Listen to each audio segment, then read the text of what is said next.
লাইলাতুল কদর অতিবাহিত হয়ে গেছে।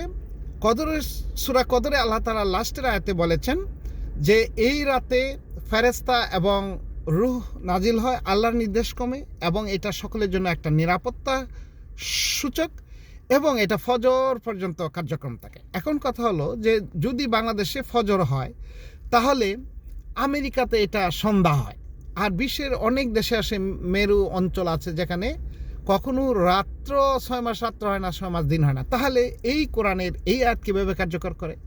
আসলে আল্লাহ তাআলা কোরআন তো সারা দুনিয়া সবার জন্য নাজিল করেছেন। আসল কথা হলো আপনি ব্যক্তিগত জীবনে কতটা ভালো, কতটা ফ্রেশ, কতটা সুন্দর, তাহলে কিন্তু এটা কার্যকর হবে। আর না হলে কোনো ক্ষেত্রে সেটা আপনি জীবনের আকরিক অর্থে, একটা আধ্যাত্মিক অর্থে, দুইটা অর্থে এখানে ব্যবহৃত হয়েছে। তো আসুন আমরা জীবনে ভালো হয়ে যাই, সৎকর্ম করি, সুন্দর জীবনযাপন করি, তাহলেই লাইলাতুল কদর কাজে আসবে।